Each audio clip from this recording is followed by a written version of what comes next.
ओम शांति। 30-3-22 की मुरली है।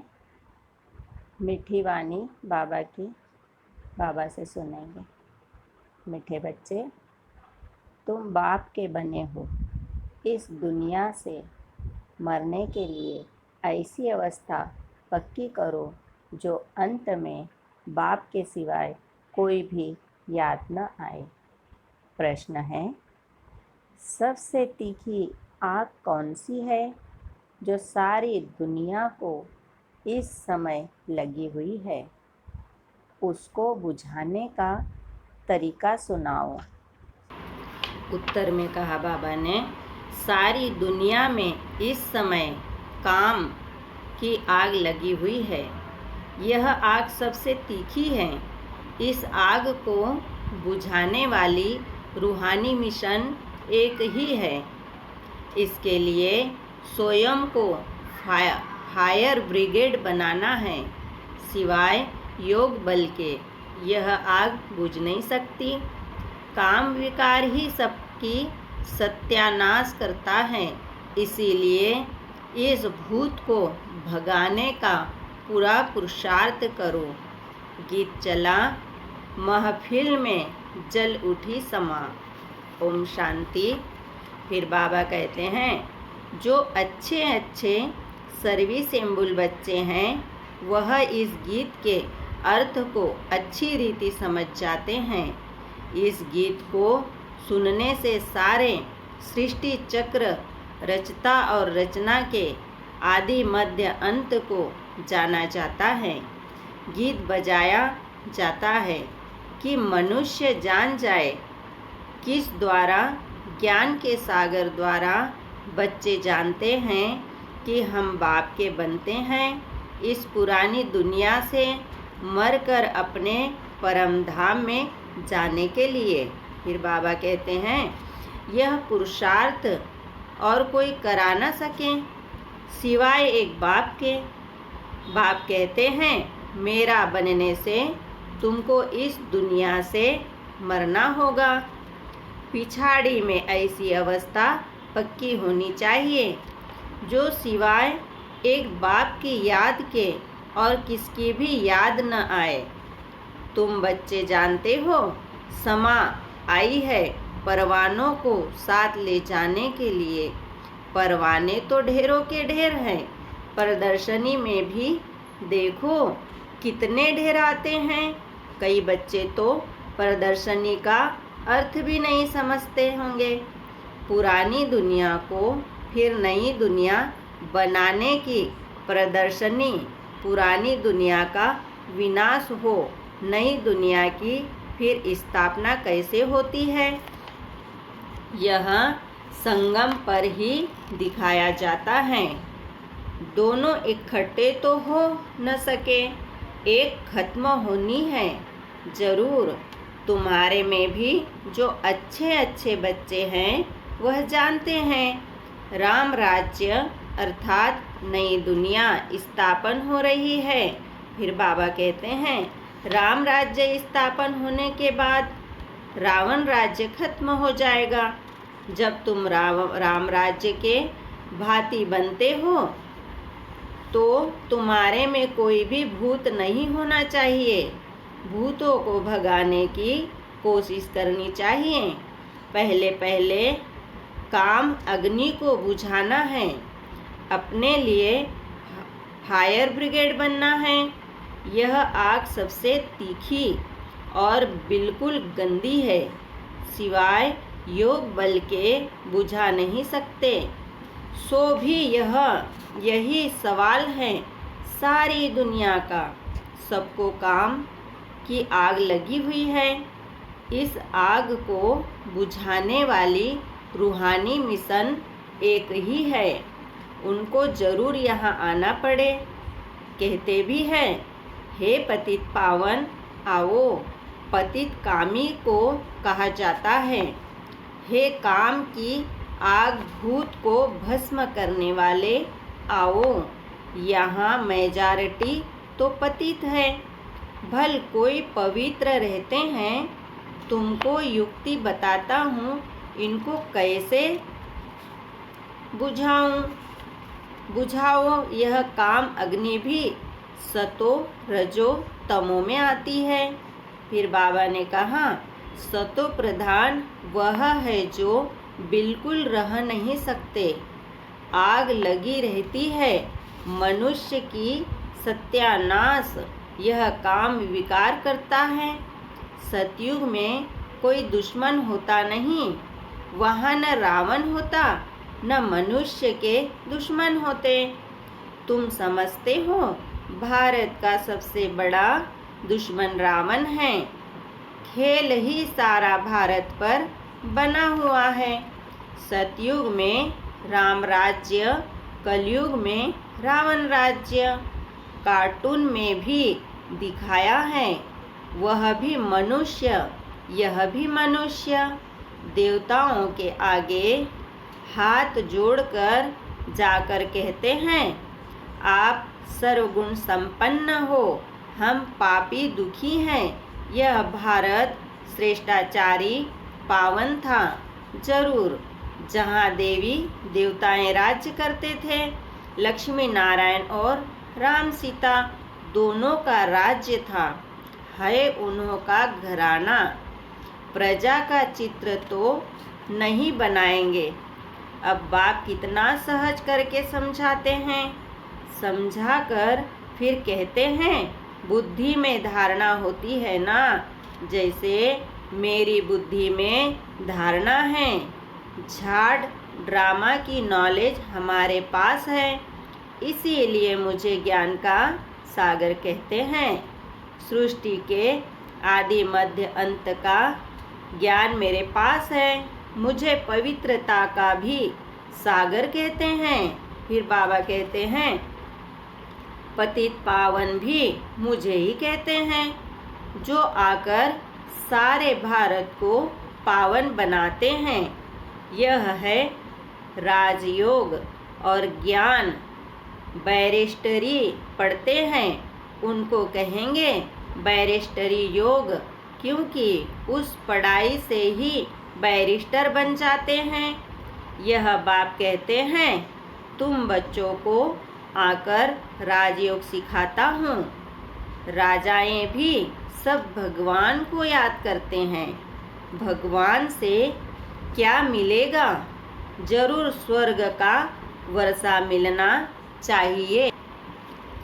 तुम सबसे पूछते हो कि परम पिता परमात्मा का परिचय है, वह बाप रचयिता है, तो जरूर स्वर्ग रचता होगा और स्वर्ग की राजाई देते हैं, जो हम बच्चों को मिली थी, अब नहीं है, फिर ले रहे हैं। जैसे कल्प पहले भारतवासियों ने ली थी, अब फिर से भारतवासियों को लेनी है।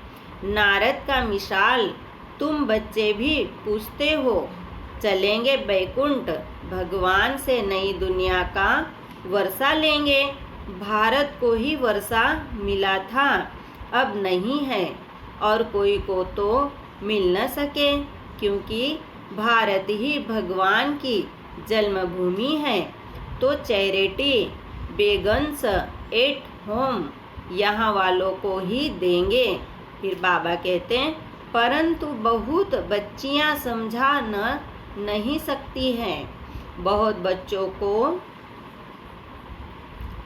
साक्षात्कार भी कराते हैं, दिखाते हैं। तुम बैकुंठ के प्रिंस प्रिंसेस बनते हो। यह है ही मनुष्य से प्रिंस बनने की पाठशाला। प्रिंस बनना व राजा बनना एक ही बात है। यह साक्षात्कार होता है कि पुरुषार्थ कर ऐसा बनो, बाप की श्रीमत पर चल पुरुषार्थ करो। सिर्फ कृष्ण को देखा, यह कोई बड़ी बात नहीं है। ऐसे तो आगे बहुत देखते हैं थे, फिर चले गए, साक्षात्कार हुआ, फिर पढ़ते नहीं है, ऐसा बनते नहीं है। इतना पुरुषार्थ नहीं करते, क्योंकि भूतों का वार है। देह अभिमान का कड़ा भूत है। बुद्धि में रहना चाहिए कि खेल पूरा होता है, हमने 84 जन्मों का पाल्ट पूरा किया। अब हम यह पुराना चोला छोड़ता हूँ। यह भी सिर्फ याद पड़ जाए तो अहो सौभाग्य, खुशी का पारा चढ़ा रहे। अब हम जाते हैं वापिस मुक्ति धाम में। यह किसकी भी बुद्धि में नहीं बैठ सकता। भल सन्यासी है, वह कहते हैं हम शरीर छोड़ ब्रह्म में लीन हो जाएंगे, परंतु तत्व को याद करने से विकर्म विनाश नहीं होंगे। तो जा कैसे सकते हैं? ले जाने वाला है ही एक राम, सभी बच्चों को ले जाएगा। आप ही तो कोई जान नहीं सकता। पुरुषार्थ करते हैं क्योंकि इस दुनिया में रहना अच्छा नहीं लगता। कोई फिर कहते हैं हम इस नाटक में आए ही नहीं। अनेक मतांतर है। गुरु गोसाई आदि करोड़ों की अंदाज में है। सबकी अपनी अपनी मत है। भल कहते हैं आपका ज्ञान बहुत अच्छा है, बाहर गए और खलास आते तो बहुत है, परंतु उनकी तकदीर में नहीं है। इतना मुर्तबा छोड़कर आवे, यह नहीं हो सकता है, इसीलिए गरीब ही उठाते हैं। यहाँ तो आकर बच्चा बनना पड़े। कोई सन्यासी गुरु इतने सब फालो अर्श को छोड़ आवे, बड़ा मुश्किल है। सो भी यह प्रवृत्ति मार्ग मेल फीमेल दोनों को इकट्ठा रहना पड़े।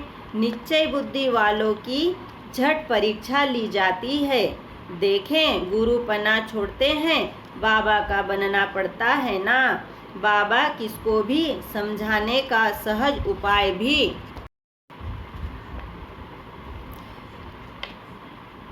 समझते हैं। सिर्फ पूछना है, परम पिता परमात्मा से तुम्हारा क्या संबंध है? वह जरूर मुक्ति जीवन मुक्ति देंगे। मनुष्य को दे न सके। बाबा से वर्षा लेने के लिए आकर सीखना पड़े। श्रीमत जो कहेगी सो करेंगे। पहले निश्चय बुद्धि चाहिए, फिर श्रीमत जो मिले। पहले परिचय ही बाप का देना है। ढेरों के ढेर आते हैं, कहते हैं यह बहुत अच्छी चीज है, परंतु खुद थोड़े ही खड़े होते हैं, सिर्फ अपनी राय देकर चले जाते हैं। यह मालूम नहीं पड़ता कि यह किसकी मत पर चल रहे हैं। कहते हैं ऐसी प्रदर्शनी तो जगह जगह होनी चाहिए। मत देने लग पड़ते हैं। अरे ईश्वर को थोड़े ही मत दी जाती है, परंतु प्रैक्टिस पड़ी हुई है मत देने की, बाकी खुद बैठ समझें, यह नहीं। फिर बाबा ने कहा यहाँ कोई मत देनी नहीं है, श्रीमत पर चलना है। पहले बाप का बनना है, फिर वह जो श्रीमत दे कि ऐसे कोई को समझाओ, फिर जब किसको समझावे वह लिख कर दे कि मुझे तो श्रीमत पर चलना है, तब समझें कि कुछ ठीक समझा है। आते तो ढेर हैं, परंतु अच्छी तरह समझते नहीं हैं। ज्ञान के मतवाले बनते नहीं। इस समय सब है भक्ति के मतवाले। जब तब पाठ आदि सब भक्ति के लिए करते हैं। भगवान कहते हैं आधा कल्प तुमने भक्ति की है। भगवान से मिलने के लिए सब भगत ठहरे। भगवान तो एक ही है, एक को ही कहते हैं पतित पावन, तो खुद भी सब पतित ठहरे। यह है रावण राज्य। इस कल्प के संगम का ही गायन है। कल्प के संगम युगे युगे बाप आते हैं। फिर बाबा कहते हैं सतयुग है कल्याणकारी स्वर्ग, कलयुग है अकल्याणकारी नरक। रावण है अकल्याणकारी, राम है कल्याणकारी। यह नॉलेज बच्चों की बुद्धि में टपकनी चाहिए। ओना रहना चाहिए कि जाकर विचारों का कल्याण करे। कोई में ऐसी खामी है जो उनसे सब हैरान हो जाते हैं, कहते हैं बाबा फलाने में यह अवगुण है। बहुत समाचार आते हैं, बाबा का कहना है समाचार दो तो सावधानी मिले, कोई अवगुण होगा तो सर्विस कम करेंगे। आजकल पढ़े लिखे विद्वान पंडित तो बहुत हैं, वह बहुत तीखे हैं, कच्चे बच्चों का तो माथा ही खराब कर दे, इसीलिए तीखे तीखे बच्चों को बुलाते हैं। समझते हैं यह हमारे से होशियार हैं। प्रदर्शनी से भी बाबा समाचार मांगते रहते हैं, कौन कौन अच्छी सर्विस करते हैं। इसमें बड़े होशियार चाहिए।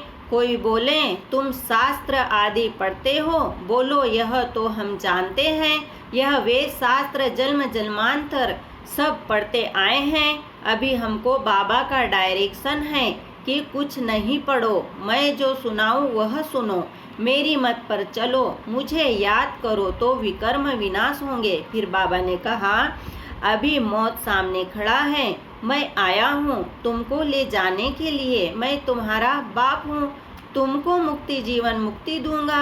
हर एक को ड्रामा अनुसार पहले मुक्ति में जाना है, फिर जीवन मुक्ति सतो प्रधान में आते हैं। इसीलिए कहा जाता है सर्व के सद्गति दाता, सर्वोदया, सर्व में सारी दुनिया आ जाती है।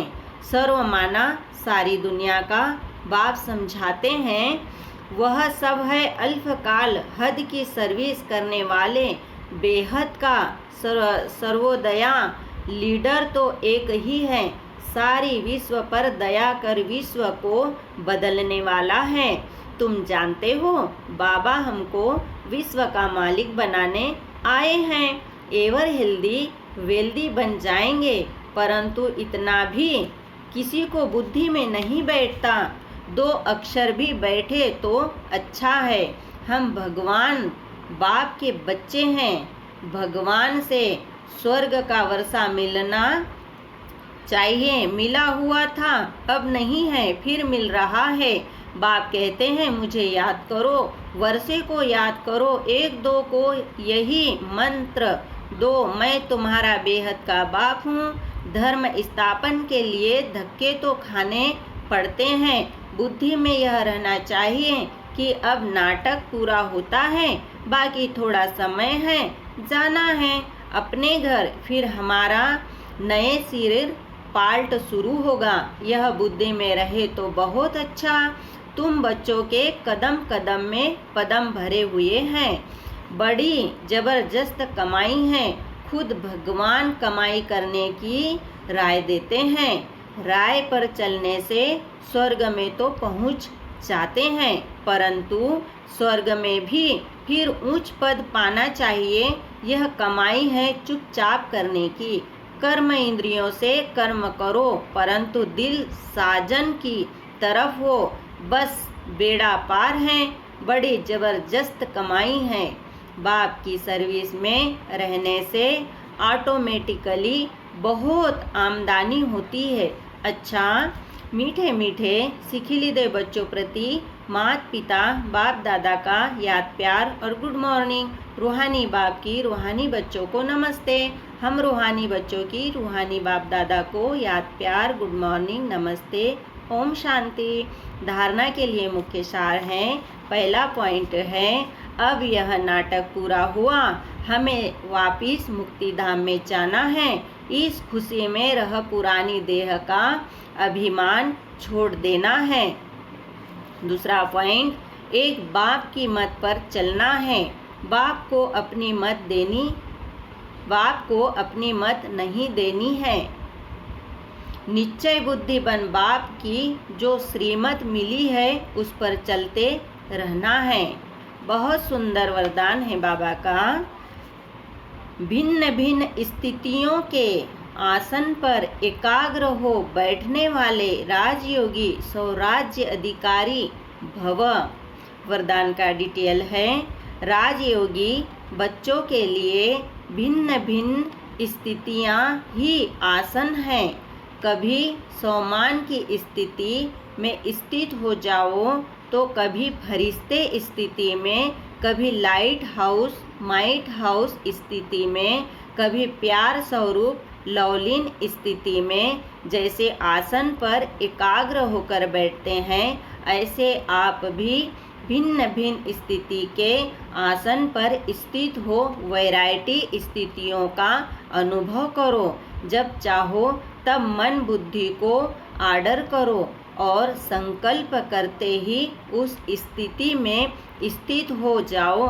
तब कहेंगे राजयोगी स्वराज्य अधिकारी। स्लोगन है, वफादार वह है जिसे संकल्प में भी कोई देहधारी आकर्षित न करे। ओम शांति, ओम शांति, ओम शांति।